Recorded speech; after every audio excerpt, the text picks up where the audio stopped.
శ్రద్ధను ఊహించారో మీరు చూశారు ప్రభా. కూర్చున్న వారందరూ కూడా ఎంత కష్టపడ్డారో మీకు తెలుసు.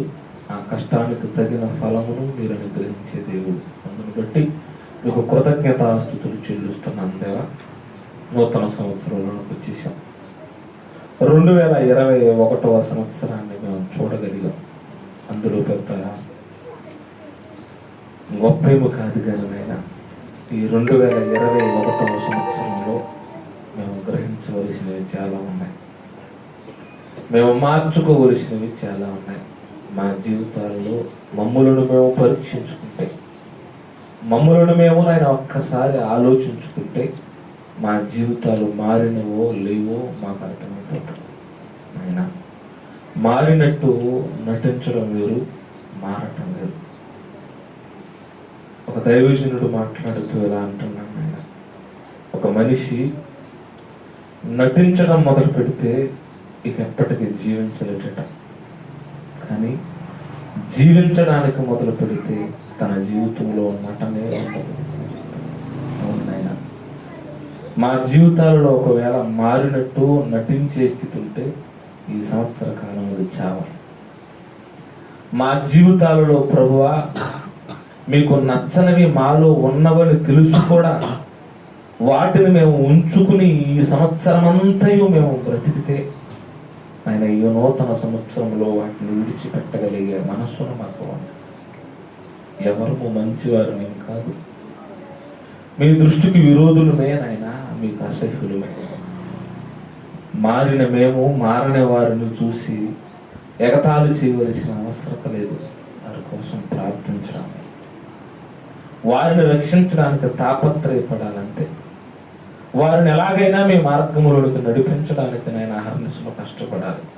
అందుకని మీరు సంవత్సరాన్ని ఇచ్చారని గ్రహించి జాగ్రత్తగా ఈ సంవత్సరం అంతయు నాయన మీకు మహిమకరమైన బ్రతుకును మాకు అందింపచేయమని కోరుచున్నాను. ఈ ఉదయకాల సమయంలో కూడి వచ్చినటువంటి మీ బిడ్డలందరినీ మీ చేతులకు అప్పగిస్తున్నాను. కాచి కాపాడండి. ఈ సంవత్సరం అంతయు నాయన మీరు మమ్మల్ని చూసి ఆనందపడినట్లుగా బ్రతకగలిగే భాగ్యమును మీరే మాకు అందించి మహిమ తెచ్చుకోమని కోరుకుంటూ, పాపినైనా నేను నాయన మీ పరిశుద్ధమైన మాటలను మాట్లాడడానికి ఆయన ప్రయత్నపడుచుండగా నన్ను పూర్తిగా మరుగుపరిచి నా యందు మీరుండి నిలబడిన నాతో, కూర్చుని ఉన్న మీ బిడ్డలతోనూ కావలసిన మాటలను మీరే మాట్లాడి మా జీవితాలను మీ వైపు ఆకర్షింపచేయమని అర్థిస్తూ యేసయ్య పుణ్యనామమును ప్రార్థించి అడిగి వేడుకొనుచున్నాను కన్న తండ్రి. ఆమేన్. ప్రియమైన దేవుని వల్ల అందరికి మరొకసారి నూతన సంవత్సర శుభాకాంక్షలు. నిజంగా రాత్రి మా ఊరు వెళ్ళేసరికి, రాత్రి వెళ్ళలేదు, రాత్రి ఒక భయంకరమైన గొడవ జరిగింది. ఇంటి ప్రార్థన అయిన తర్వాత ఏంటి గొడవ అంటే, యూత్ వారు యూత్ క్రిస్మస్ చేశారట, కానీ రాత్రి వీళ్ళ డ్రాన్స్ చేయడానికి బాక్సులు పెట్టలేదట. ఏం పెట్టలేదు? బాక్సులు. రాత్రి దుప్పట్లు పంచడానికైనా అలా వెళ్తున్నాం. కలిసిపూడి దగ్గరికి వెళ్ళేసరికి అవతల పెద్ద స్టార్ ఉంది. ఆ స్టార్ పక్కనే పెద్ద పెద్ద బాక్సులు పెట్టుకుని యవనస్తులు డ్రాన్స్ చేస్తున్నారు. అనుకున్నాం ఏంటి తెలుసా, మొన్న క్రిస్మస్ పేరుతో ఆ స్టార్ని నిలబెట్టింది ఈ యూతే. ఆ స్టార్ దగ్గర సినిమా పాటలతో డ్రాన్స్ వేసేది కూడా వాళ్ళు చేసే యూత్ క్రిస్మస్ అంటారు. యూత్ క్రిస్మస్ బ్రతుకులో క్రీస్తు లేకుండా ఎన్నో క్రిస్మస్లు మన జీవితాల్లో వెళ్ళిపోతాం. బైబిల్ ఒక మాట మీద ఆ మాటను చదువుకుని ముందుకు ప్రయాణం చేద్దాం. యెషయా గ్రంథము 29వ అధ్యాయం. యెషయా గ్రంథము 29వ అధ్యాయము. యెషయా గ్రంథము 29వ అధ్యాయము మొదటి వచనము 2వ లైన్లో నుంచి చదువుదాం. సంవత్సరము వెంబడి సంవత్సరము గడవనీయుడి గడుస్తున్నాయి, తెగ గడవనిస్తున్నాం కదా. ఓ లెక్క వేసుకుంటున్నాయి. నాకు తెలిసినప్పటి నుంచి 2000 సంవత్సరం నుంచి వెల్కమ్లు గుడ్ బైలు చెప్పడం తెలుసు. అంతకుముందు నాకు అంత ఐడియా లేదు, కానీ 2000 సంవత్సరాల నుంచి తెగ గడిచిపోతున్నాయి. అప్పటి నుండి సంవత్సరాలు ఏం చేస్తున్నామట, సంవత్సరము వెంబడి సంవత్సరము గడవనీయుడు. కానీ ఒక్కసారి ఆలోచించండి అంటున్నది, ఒక్కసారి ఆలోచించండి. ఆ సంవత్సరం అనే పండుగ మీరు చేసుకుంటున్నారు చూసావా, హ్యాపీ న్యూ ఇయర్ అని చెప్పుకుంటూ చక్కటి పండుగలు చేసుకుంటున్నారు చూసావా. ఆ పండుగలను క్రమముగా జరగనివ్వండి. సంవత్సరాలు వెంబడి సంవత్సరాలు వెళుతున్నాయి, కానీ పండుగలలో ఏమి లేదు తెలుసా, క్రమం లేదు. అప్పటిదాకా మందిరములో వాక్యం వినేది క్రైస్తవులే. వాక్యం విన్న తర్వాత బయటకు వచ్చి బాక్సులు పెట్టుకుని డ్యాన్స్ వేసేది. అది క్రమమా? అది క్రమమా? అంటే ఎలాంటి భయాందోళనమైన పరిస్థితికి వెళ్ళిపోతుందో క్రైస్తవ జీవితాలు ఒకసారి ఆలోచించాలి. చాలా నీచమైపోతున్నాయి, చాలా దారుణం అయిపోతున్నాయి. రాత్రి వెళ్తా ఉంటే పెద్ద స్టార్, ఆ స్టార్కి నువ్వు పెద్ద విలువిస్తావు కదా, ఆ స్టార్ని కొన్ని దినాలు కష్టపడి నువ్వు నిర్మించావు కదా. ఎందుకయ్యా అంటే యేసయ్య పుట్టాడు అనడానికి గురుత నువ్వు చెప్పావు కదా. దాన్ని కట్టిన నువ్వే మరలా బయటకు వచ్చి గంతులు వేస్తున్నావంటే నువ్వేమన్నా చెప్పు. ఎక్కడ క్రమమైన పండగ జరుగుతుంది చెప్పండి? ప్రతి ఊళ్ళో కూడా బాక్సులు పెట్టుకునే డ్యాన్సులు వేస్తూనే ఉన్నారు. అన్ని జనులు తెలియక వేస్తున్నారంటే అది పక్కన పెడితే అది తర్వాత సంగతి. కానీ క్రైస్తవులను చెప్పుకునేవారు వేస్తున్న దౌర్భాగ్యపు పరిస్థితి. దేవుడు అంటున్నాడు, సంవత్సరము వెంబడి సంవత్సరము గడవనీయుడి, కానీ ఆ న్యూ ఇయర్ క్రమంగా జరుపుకోండి అని చెప్తున్నాడు. క్రమముగానే జరుపుకోండి. ఒక్కసారి న్యూ ఇయర్లో ఉన్న క్రమం ఏంటి, కొత్త సంవత్సరంలో మనం నేర్చుకోవలసిందేంటి, కొత్త సంవత్సరం ద్వారా మనం తెలుసుకోవలసిందేంటి, అది చెప్పండి. అది తెలుసుకుని బ్రతకండి. అది క్రమం. అది క్రమం. న్యూ ఇయర్ పేరట మందు తాగడం, న్యూ ఇయర్ పేరట గంతులు వేయడం, న్యూ ఇయర్ పేరట భయంకరమైన కేకలు వేయడం. రాత్రి ఇక్కడ మనం ప్రార్థన చేస్తా ఉంటే 3 కుర్రోళ్ళు విపరీతమైన పాస్ట్ మీద వెళ్ళిపోతున్నారు రోడ్డు మీద, విపరీతం హ్యాపీ న్యూ ఇయర్ అని చెప్పుకుంటా. ఆ క్షణాన్న పొరపాటున ఎవరైనా రోడ్డు మీదకి వెళితే బతుకుతారు ఎవరన్నా? అది క్రమమా? అది క్రమమా? అక్రమం విస్తరించుట చేత ఏం చల్లారిపోతుందట? ప్రేమ చల్లారిపోతుంది. క్రమమైన పండగలు చేయవలసిన వాళ్ళు అక్రమమైన విధానములోనికి మారిపోతున్నారు. అందుకే దేవుడు అంటున్నాడు, అక్రమము చేయువారులా మీరు నా యొద్ద నుండి పోండి అని చెప్తాడు, కానీ వెళ్ళిపోరు. మందిరాల్లో వాక్యాలు వింటారు, మందిరాల్లో పాటలు పాడతారు, మందిరాల్లో అన్ని చేస్తారు, మళ్ళీ బయటికి వెళ్ళి గెంతులేస్తారు. దేవుడు ఏమంటున్నాడు, అక్రమం చేయ వాళ్ళ బయటకు పోంటే నా దగ్గర ఉండవలసిన అవసరత మీకు లేదు. మీరు వచ్చి వాక్యం వినండి, మీరు నా మందిరానికి రండి అని నేను చెప్పట్లేదే. దేవుడు నా మీద భక్తి ఉంటే భక్తి శ్రద్ధలతో బ్రతకండి, భక్తి లేకపోతే బయటకు పోండి.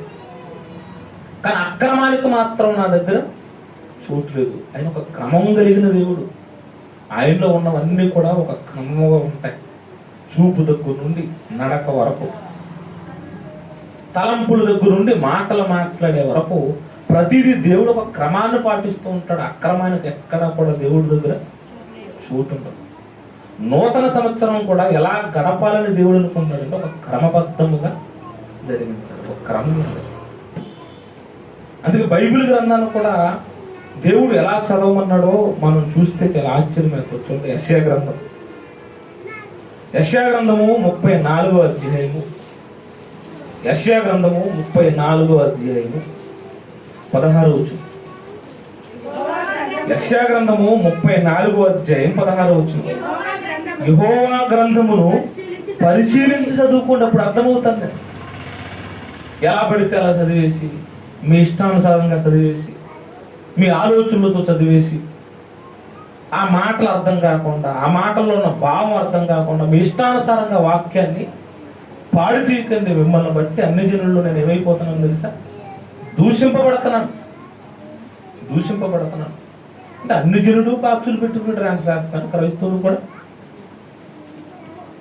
ఎందుకు ఇలాంటి పరిస్థితులు ఎదురవుతున్నాయంటే దేవుడు అంటున్నాడు, నా గ్రంథాన్ని ఒక్కసారి పరిశీలించండి, నేనేంటో మీకు అర్థమవుతుంది. వాక్యం చెప్పనవరో మందిరాల్లో, వాక్యానికి చోటు ఎవరో మందిరాల్లో, వాక్యానికి సమయం ఉండదు మందిరాల్లో. న్యూ ఇయర్ రోజున ఏం జరుగుతుంది చెప్పండి? ఆ యవనస్తులు కూర్చుంటున్నప్పుడు, ఆ యవనస్తులు యవన చెల్లెళ్ళు, తల్లులు, తండ్రులు, పెద్దలు కూర్చుంటున్నప్పుడు ఆ రోజు హెచ్చరిక మాటలు ఏమైనా చెప్తున్నామా? హెచ్చరికతో కూడిన భయభక్తులతో కూడిన మాటలు ఏమైనా బోధిస్తున్నామా? ఎందుకు బోధించట్లేదంటే నువ్వు పరిశీలించవు గ్రంథాన్ని. దేవుని వాక్యం గురించి నీకు అనవసరం. ఏదో బైబిల్ ఉంది పట్టుకుని వెళ్ళిపోవాలి. ఆ కాస్తంత సేపు ఆ 12 గంటల వరకు కూర్చుని గడిపేయాలి. గడిపేసిన తర్వాత కేక్ కట్ చేసుకోవాలి, ఇంటికి వెళ్ళిపోవాలి. తర్వాత కుర్రలు బయటికి వెళ్ళి గంతులు వేస్తే నాకెందుకు, ఏం చేస్తే నాకు. బుద్ధి అనేది చెప్పట్లేదు కనుక, వారు ఎంత భయాందోళనమైన పరిస్థితుల్లోకి వారు వెళ్ళిపోతున్నారో వారికి చెప్పట్లేదు కనుక భయం అనేది వాళ్ళ జీవితాల్లోకి రావట్లేదు. మందిరాల్లో ప్రతి న్యూ ఇయర్కు కూడా దేవుడి గురించి ఖచ్చితంగా చెప్పాలి, ఖండితంగా చెప్పాలి. ఎవరో తిడతారు, ఎవరో బాధపడతారు అని చెప్పి అక్రమాన్ని ప్రోత్సహిద్దామా? అక్రమాన్ని ప్రోత్సహించే పరిస్థితుల్లో మనం ఉండడానికి వీల్లేదు. ఎందుకంటే అక్రమం చేస్తేనంట ఆయన దగ్గర చోటే, నా దగ్గర నుండి పోండి అంటున్నాడు. ఆయన వెళ్ళిపోండి, నా దగ్గర నుండి వద్దు. క్రమంగా ఉంటే ఉండండి, అక్రమం చేస్తే పోండి బయటకు అంతే. బైబిల్ గ్రంథంలో ఎక్కడైనా సరే యేసుక్రీస్తు వారు వచ్చిన తర్వాత కూడా 33.5 సంవత్సరాలు భూమి మీద బ్రతికేరుగా. 33.5 సంవత్సరాల్లో న్యూ ఇయర్ పండుగ ఆయన చేసుకున్నాడు. ఆయన ఒకవేళ చేసుకుంటే అలా గంతులేసాడు. శిష్యులు ఉన్నారు కదా, యేసుక్రీస్తుతో పాటు శిష్యులు కూడా ఉన్నారు. 12 మంది శిష్యులు ఉన్నారు. వాళ్ళ జీవితాల్లో కూడా కొన్ని సంవత్సరాలు వస్తూ పోతూ ఉండేవి కదా. కొత్త సంవత్సరం వచ్చిందో బాక్సులు పెట్టందో అన్నారా? ఏం లేవు. ఒక క్రమం ఉంది, ఒక క్రమబద్ధమైన జీవితం ఉంది. న్యూ ఇయర్ పట్ల దేవుడికి ఒక ఆలోచన ఉంది. దేవుడి గురించి ఏం తెలుసుకోవాలి, ఎలా తెలుసుకోవాలి, ఏం చేయాలి. ఎంత వెచ్చిస్తామో, ఎంత సమయాన్ని వెచ్చిస్తామో.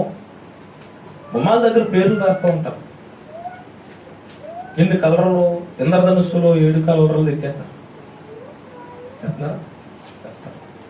ఇంద్రధనుస్సులో కనబడుతున్న 7 కలర్లు తెచ్చి చక్కగా ముగ్గేస్తారు. ఆ ముగ్గు దగ్గర గుడ్ బై 2020, వెల్కమ్ 2020. ఎంత చక్కటి అలంకరణో, ఎంత చక్కటి అలంకరణో. నువ్వు గుడ్ బై చెబితే అది వెళ్ళట్లేదు, నువ్వు వెల్కమ్ చెప్పినంత మాత్రం అది రావట్లేదు. ఒక ప్రణాళిక ఉంది, ఒక ఉద్దేశం ఉంది, ఒక ఆలోచన ఉంది దాని పట్ల. దాని గురించి మనం తెలుసుకుంటే దేవుడు ఎంత మంచోడా అని అర్థమవుతుంది. బైబిల్ గ్రంథాన్ని ఎలా చదవాలంటున్నారు భక్తుడు? యెహోవా గ్రంథాన్ని పరిశీలించి చదవాలి. చదవకుండా మాట్లాడకూడదు, చదువుకోవాలంతే. బైబిల్ ఎప్పుడు చదువుకోవాలి, అది ఎలా చదువుకోవాలంటే పరిశీలనతో చదువుకోవాలి. మరి పరిశీలన అంటే ఎలా? ఉదాహరణకు మీకు అర్థం అవడానికి చెప్తున్నాను. పరిశీలన అంటే ఎలాగంటే, ఉదాహరణకు మనకి పండగ సీజన్లో చీరలోడు వస్తారు. చీరలోడు రాగానే ఇది 400 అని అనుకున్నా, ఇచ్చి అని తీసుకుంటావా? తీసుకో. చక్కగా చేతితో ఇలాగలా నలుపుతావు. ఇలాగలా నలిపి క్లాతులో చిరికేమన్నా కలిసిందా? ప్యూర్ కాటనా? ఎక్కడన్నా డ్యామేజెస్ ఉన్నాయా? మొత్తం ఇప్పుడు తంపని ఒక్క చీరతో వదిలేస్తావా? షాపింగ్కి వెళ్ళామనుకోండి, మనం ఎన్ని చీరలు వేస్తాడు, ఎవరైనా పడేస్తాడు. ఇది కాదు అది, ఇది కాదు అది, ఇది కాదు అది. ఎన్ని తీసిన తర్వాత దాంట్లో ఒక క్వాలిటీ ఉన్నదాన్ని నువ్వు సెలెక్ట్ చేసుకుంటావు. దాన్ని పరిశీలన అంట. ఒక ల్యాబ్కి వెళ్ళామనుకోండి, మనకి జ్వరం వచ్చిందనుకోండి. జ్వరం వచ్చినప్పుడు ఈ జ్వరము మామూలు ఫీవరా, వైరల్ ఫీవరా, దేన్ని బట్టి వచ్చింది? మామూలు జ్వరం అయితే పర్వాలేదు, వైరల్ ఫీవర్ అయితే ప్రమాదం అని ముందుగా తెలుసుకుని ఏం చేస్తారో డాక్టర్ ఏం చేస్తాడు, అంత పెద్ద సీటు మీద ఒక 10-15 టికెట్ వేస్తాడు. దాన్ని ఇచ్చుకుని వెళ్ళిపోవాలి ఎక్కడికి? డయాగ్నోస్టిక్ ల్యాబ్కి వెళ్ళాలి. ల్యాబ్లో బ్లడ్ తీస్తాడు. బ్లడ్ తీసుకెళ్ళి చిన్న చిన్న మిషన్స్ ఉంటాయి, ఆ మిషన్ దగ్గర పరీక్షిస్తాడు. పరిశీలన, ఈ బ్లడ్లో ఏమన్నా తేడా ఉందా, ఈ బ్లడ్లో ఏమైనా ఇన్ఫెక్షన్ ఉందా, లేదా యూరిన్లో ఏమైనా ఇన్ఫెక్షన్ ఉందా పరిశోధించిన తర్వాత ఒక రిపోర్ట్ ఇస్తాడు. అప్పుడు చెప్తాడు ఏమని, అమ్మా నీ జ్వరం నార్మల్, కంగారు పడద్దు, ఈ ట్యాబ్లెట్లు ఇస్తున్నాను వాడి. లోన వస్తున్నటువంటి రోగము మనల్ని చంపేదా, నార్మల్గా వచ్చిందని తెలుసుకోవడానికి కూడా ఏం చేస్తున్నాం, మనం పరిశీలిస్తున్నాం. ఆ పరిశీలన ఎంత? డాక్టర్ దగ్గరికి వెళ్తాం, సీట్ తీసుకోవడానికి లేటు. సీట్ వచ్చిన తర్వాత డాక్టర్ దగ్గరికి వెళ్ళాలి. డాక్టర్ దగ్గరికి వెళ్ళిన తర్వాత సర్లే సీట్ వచ్చింది కదా అని వాడికి వెళ్ళిన తర్వాత డాక్టర్ మరొక సీట్ రాస్తాడు.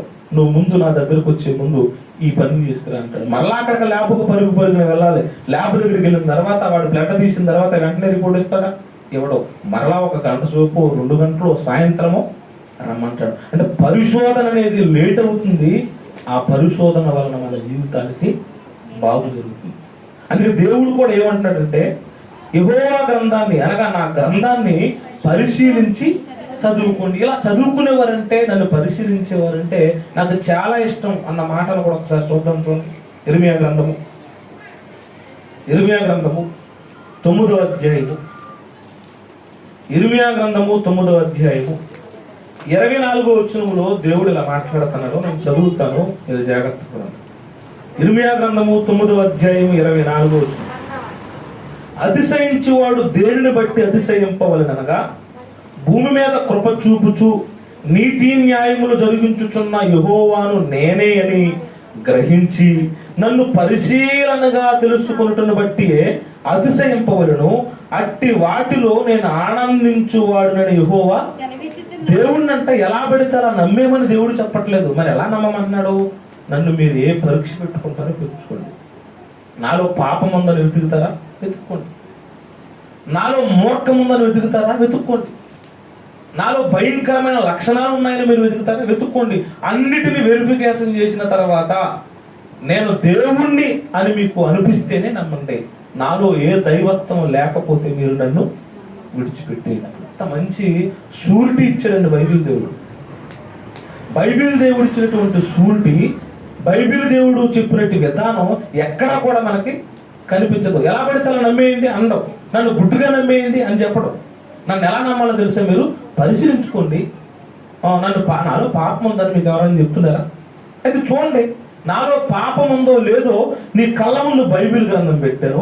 ఆ బైబిల్ గ్రంథంలో నాలో ఏవే ఉన్నావో అన్నిటిని కూడా రాసేసాను. వాటన్నిటిని పరిశీలించిన తర్వాత అప్పుడు నాలో తప్పుందని నువ్వు గ్రహించగలిగితే అప్పుడు వదిలే ఏమంటున్నాడు అంటే, దేవుడు తన గ్రంథాన్ని మన చేతిలో ఎందుకు పెట్టాడు అంటే పరిశీలనగా చదవడానికి పెట్టాడు. ఇది చదువుకునే వాళ్ళకి. మరి చదువులేని వాళ్ళతో దేవుడు చెప్పిన మాట కూడా ఒకసారి చూద్దాం. చూడండి, మార్కు సువార్త 4వ అధ్యాయం. మార్కు సువార్త 4వ అధ్యాయము 24వ వచనంలో దేవుడు ఇలా మాట్లాడతాడు. మరియు ఆయన మీరు ఏమి వినుచున్నారో జాగ్రత్తగా చూసుకోండి. ఏది పడితే అది నిజమని మీరు వినడానికి వీల్లేదు. మనకు తెలుసు కదా, ప్రతి మాట నమ్ముతాయి మన చెవులు కూడా కొన్నిటిని పరీక్షిస్తాయి. అవునా కదా? కళ్ళే కాదు పరీక్షించేవి, చెవులు కూడా పరీక్షిస్తాయి. చెవులు చూడ జాగ్రత్తగా మీరు. మన కోసం ఎవరైనా ఏం మాట్లాడుకుంటున్నారో, మంచి మాట్లాడుకుంటున్నారా చెడు మాట్లాడుకుంటున్నారని వింటూ ఉంటాం. దేంతో వింటాము? చెవుతో వింటాం. అంటే చెవుతో మనం ఏం చేస్తున్నాం? పరిశీలన చేస్తున్నాం.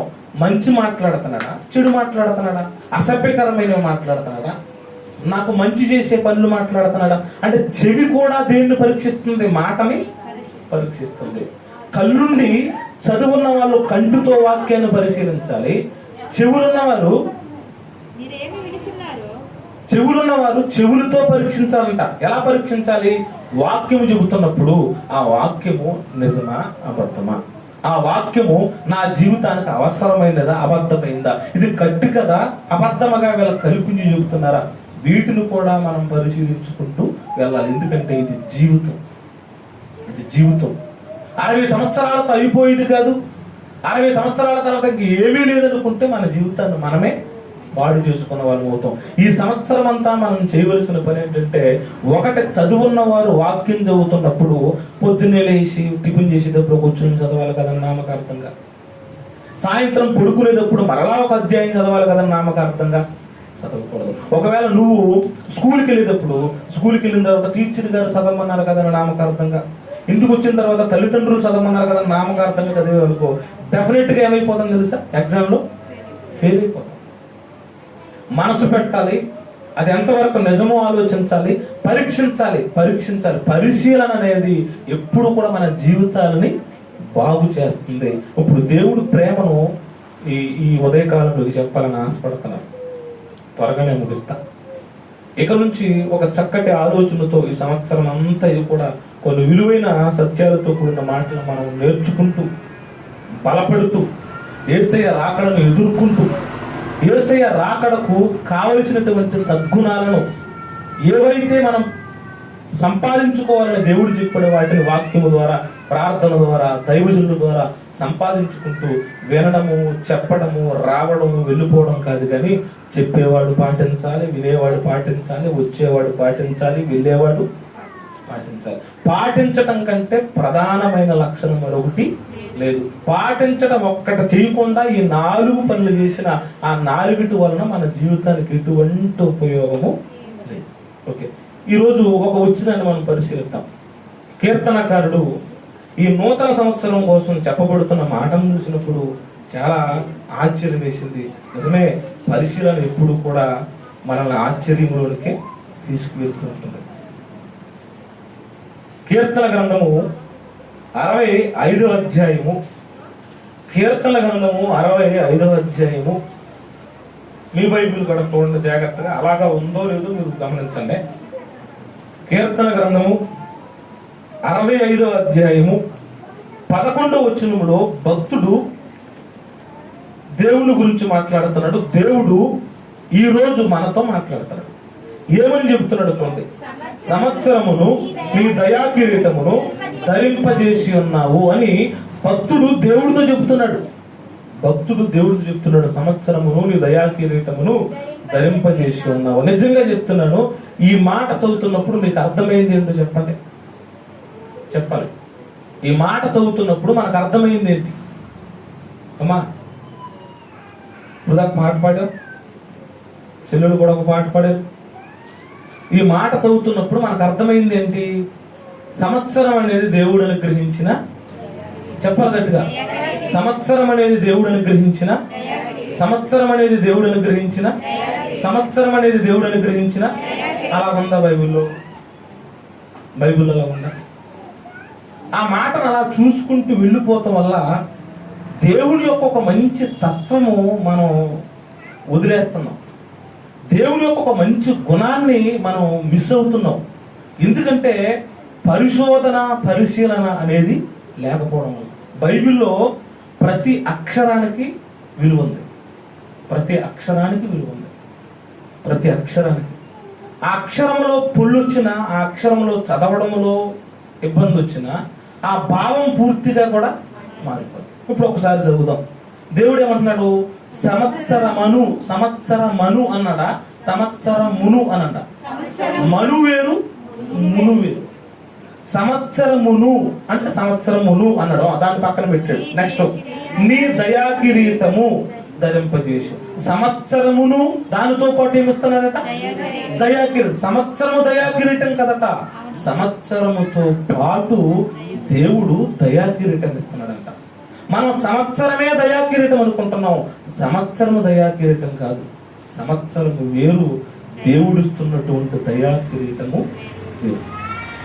నువ్వు ఇలా చదువుతున్నప్పుడు దాంట్లో ఉన్న భావం మనకు అర్థమైనప్పుడు చాలా సంతోషపడతాం.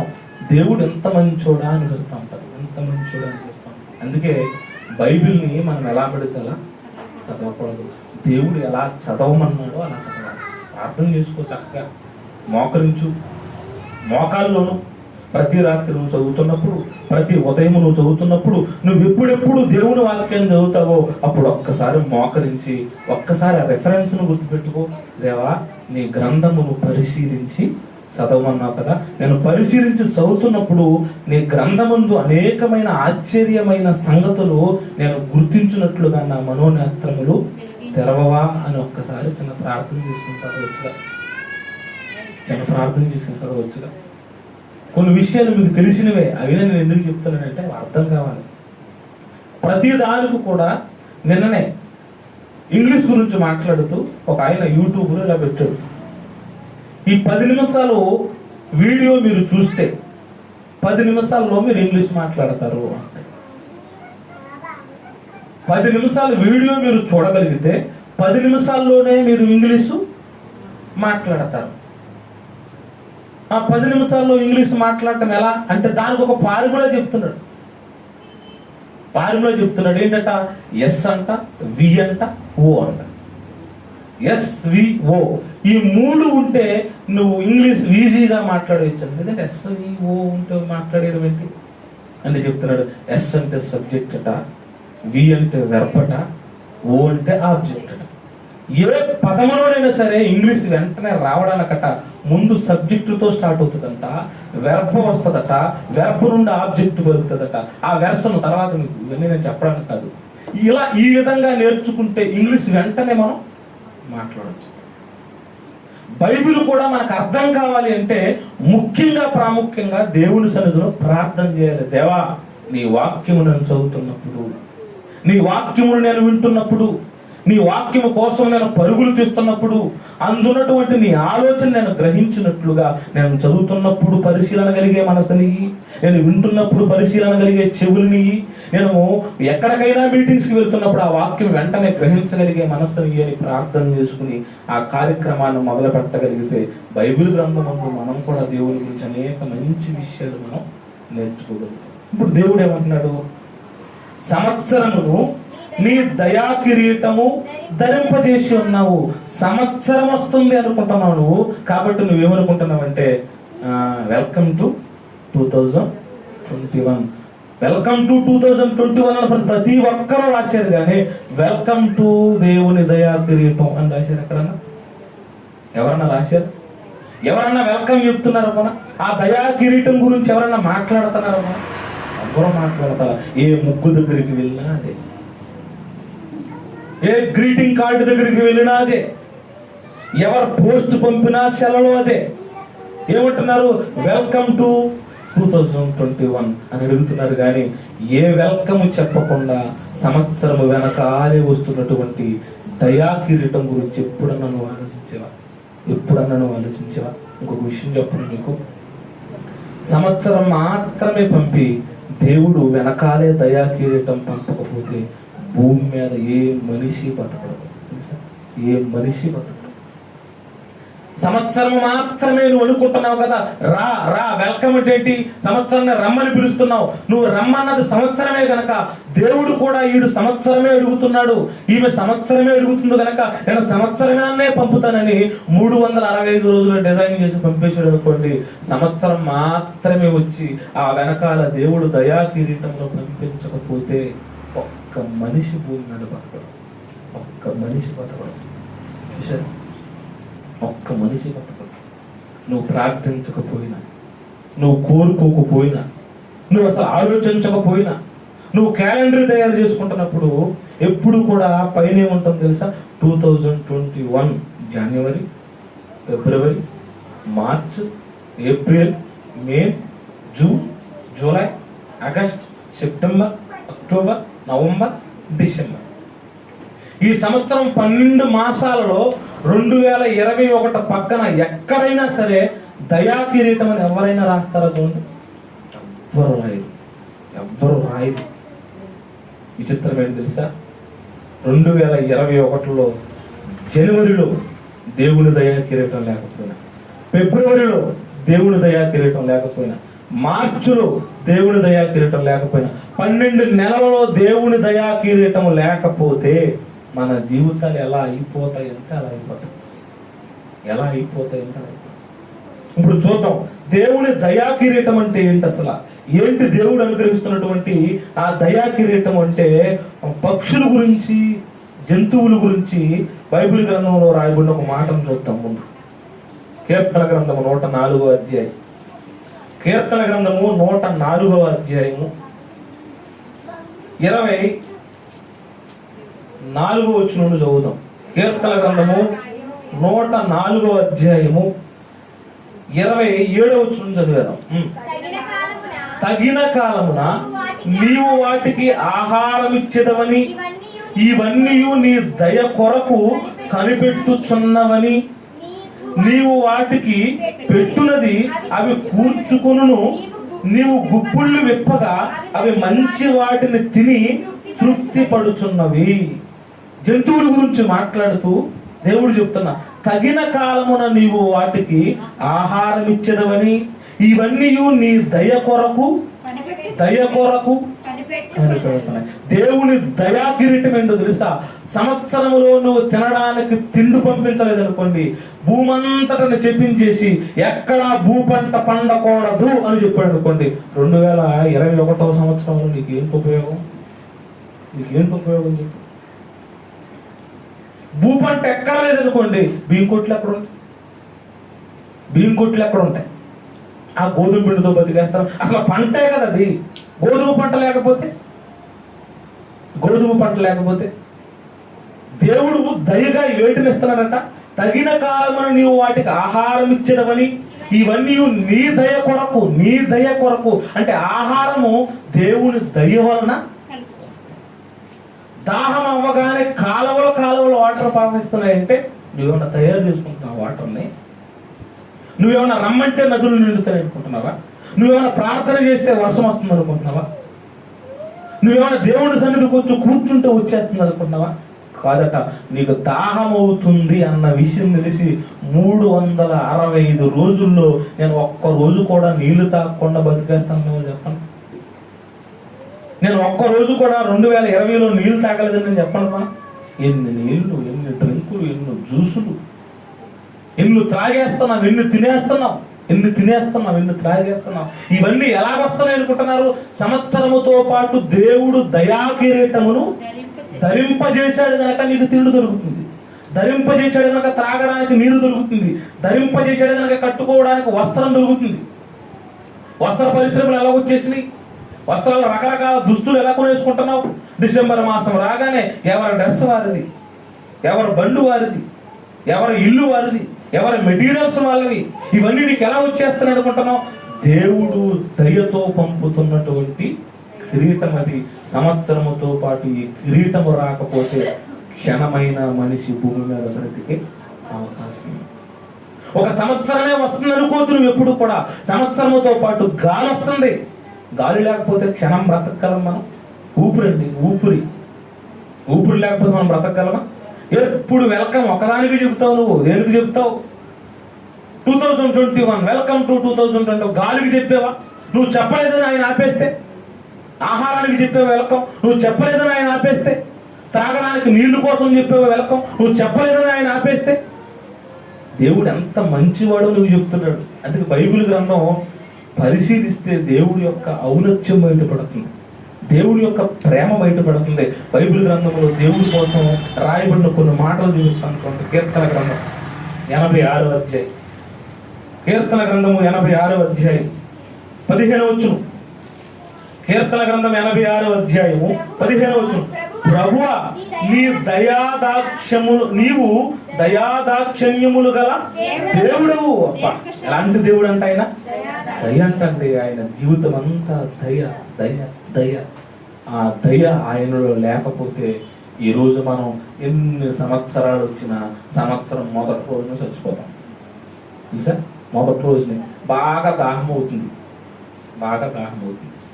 రాత్రి ఇక్కడికి రాగానే 2 అయిపోయింది. 2 గంటల వరకు ఆహారం లేదు. 2 గంటల తర్వాత కేకులు పెట్టాం కదా, ఆ కేకులు పంచాం కదా. ఆ చిన్న బన్ను మోసేది అంటున్నాడు, చాలా ఆకలి అవుతుంది, త్వరగా 2 కేకులు ఉన్నాయి కాబట్టి ఆకలి తీర్చేసుకున్నాం. ఆ దయా కిరీటం దేవుడు పెట్టకపోతే, పిండి లేకపోతే కేక్ ఎక్కడది?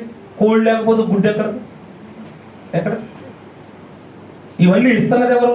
అబ్బా, ఈ డిసెంబర్ మాసం కానీ, ఈ జనవరి మాసం కానీ ఎన్నో కోళ్ళు తినేసేవు నువ్వు. చెప్పుకో, ఎన్నో కోళ్ళు. అసలు మొహం పట్టలేదా? అప్పుడప్పుడు మొహం కొట్టినప్పుడల్లా సాంబార్లో ఆనపకాయ ముక్క. మరి ఆనపకాయ ఎలా వచ్చింది? ఆనపకాయ.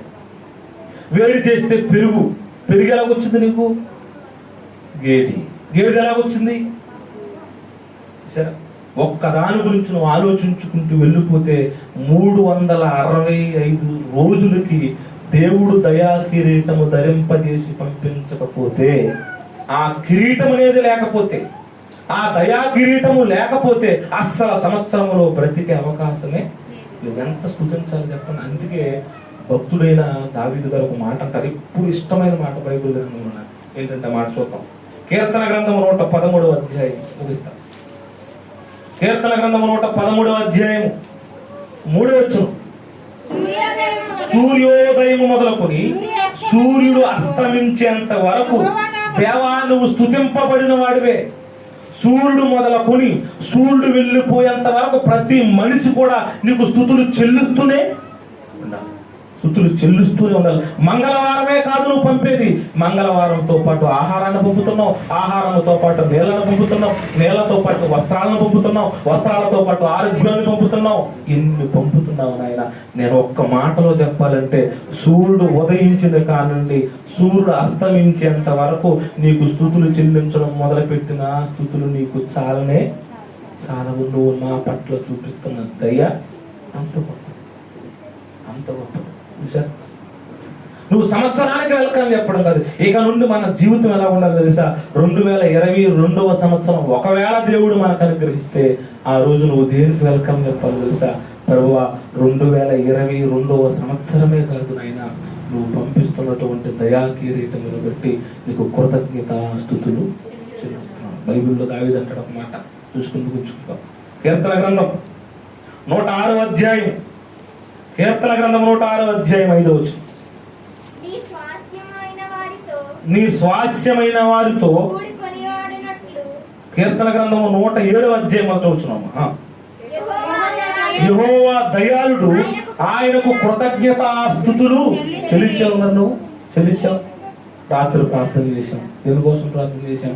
ప్రభువా 2021 సంవత్సరం పంపువా, పంపించావు. నువ్వు 2021 కోసమే ప్రార్థన చేసావు కదమ్మా, నేను దయా కిరీటం పంపలేదు. అయిపోయింది. రాత్రితో మనందరం శ్మశానం. దేవుడట దయా కిరీటాన్ని పంపిస్తున్నట్ట. మనం ఏం చేయాలట? యెహోవా దయాళుడు, ఆయనకు కృతజ్ఞతాస్తుతులు చెల్లించండి. ఎప్పటి నుండి ఎప్పటికి వరకు చెల్లించాలి? ప్రతి క్షణం, ప్రతి క్షణం, ప్రతి క్షణం ఆయన కృప మన పట్ల నిత్యము ఉంటుంది, నిత్యము ఉంటుంది, నిత్యము చెల్లిస్తూనే ఉండాలి. నీళ్లు తాగినప్పుడు కృతజ్ఞత, ఆహారం తింటున్నప్పుడు కృతజ్ఞత, ప్రయాణంలో కృతజ్ఞత, వస్త్రాలు ధరించుకుంటున్నప్పుడు కృతజ్ఞత, ఆరోగ్యం పట్ల కృతజ్ఞత. ఏది ఏది ఏది ఆయన దయ లేకపోతే ఏది కూడా సంవత్సరంలో ఒక్క క్షణం మనం బ్రతికే అవకాశం లేదు. చూసారా? పరిశీలన అనేది లేకపోతే ఆ ఒక్క అక్షరమే మనం ఏమనుకుంటున్నాం? సంవత్సరమును దేవుని దయా కిరీటము, సంవత్సరమును దేవుని దయా కిరీటము, సంవత్సరం మను అనేసరికి దానికోసం మనం ఆలోచించవలసిన అవసరత లేదు. అక్కడ దేవుడు సంవత్సరం మను అనట్లేదు, సంవత్సరమును నీ దయా కిరీటము రెండు చెప్తున్నాడు. సంవత్సరముతో పాటు నా కిరీటము కూడా వస్తుంది. ఒక్కసారి గమనించు. అది లేకపోతే నువ్వు బ్రతకలేవు, అది లేకపోతే నువ్వు జీవించలేవు.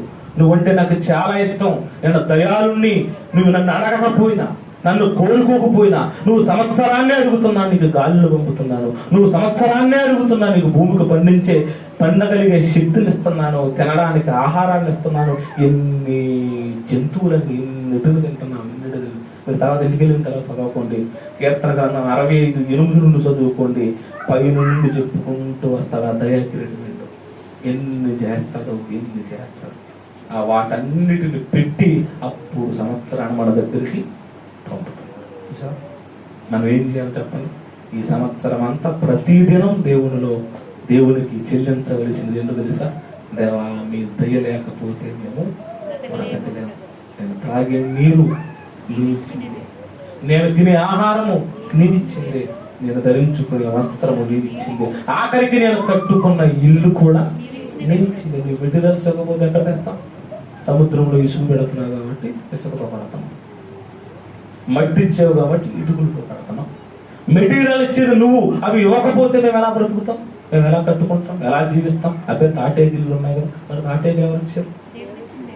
తాటి చెట్టు ఏమన్నా నువ్వేమన్నా పుట్టించావా? లేదు. మళ్ళీ టెంక్ వేసాను అంటావా? తాటి టెంక్ నేనే వేసాను అంటావు, కొబ్బరి నేనే కూర్చొని అంటావు. లేదు, మనం చెప్పారు కదా, నువ్వు విత్తనం వేయడం వరకే నీ పని, వృద్ధి చేసేది. కనుక దేవుడి దయా కిరీటము లేకపోతే సంవత్సరం వచ్చినా దాని వలన ఎటువంటి ఉపయోగం మన జీవితానికి లేదంటే సంవత్సరంతో పాటు దేవుడు మనందరినీ ప్రేమించి ఏం పొందుతున్నాడు తెలుసా? దేవుడి దయ. అది లేకపోతే క్షణం బ్రతకలేం. మరి ప్రతి క్షణం కృతజ్ఞతాస్తుతులు చెల్లించాలి కదా, చెల్లిస్తున్నామా? అందుకే బైబిల్లో ఒక మాట ఉంటుందండి, నిజంగా మీరు నమ్మండి. పిల్లలంట నడిచినప్పుడు నా కోసం చెప్పే, పిల్లడు పడుకున్నప్పుడు కూడా నా కోసం చెప్పే, మళ్ళా పిల్లలు నిద్రలేస్తారు చూసావు అప్పుడు కూడా నా కోసం చెప్పు.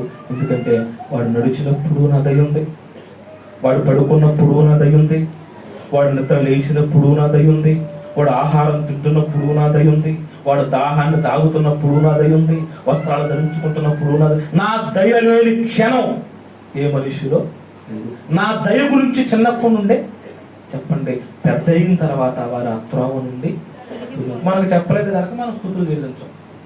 మనకు కృతజ్ఞతాస్తుతులు లేవు, మనం చెల్లించమైనది క్షణం క్షణం చెల్లించాలి. అది విశ్వాసులకున్న ముంగుర్తట. మనం చదివారు కదా, జ్ఞానులట ఏం చేసేవారట? యథార్థవంతులు దేవునికి స్తుతులు చెల్లిస్తారు. యథార్థవంతులు స్తుతులు చెల్లిస్తూ ఉంటారు. యథార్థత లేని వాళ్ళు దేవుడిని అసలు పట్టించుకోలే. కనుక దేవుని దయా కిరీటం లేకపోతే సంవత్సరంలో ఎటువంటి ఉపయోగము లేదు. దేవుని ఎంతగా కొనియాడుతుంది అంటే దేవుడి ప్రేమ ఎప్పటికీ దయ, ఎప్పటికీ దయ దాక్షణ్య సంపూర్ణుడే ఆయనకి ఎల్లప్పుడూ కృతజ్ఞతాస్తుతులు చెల్లిస్తూనే ఈ సంవత్సరం అంతయు మనం గడపాలని కోరుకుంటూ నా మాటలు ఇస్తున్నాను. అందరం మోకరించగలిగితే ప్రార్థన చేసుకుంటాం. అందరం మోకరిద్దాం, అందరం మోకరిద్దాం, అందరం మోకరిద్దాం.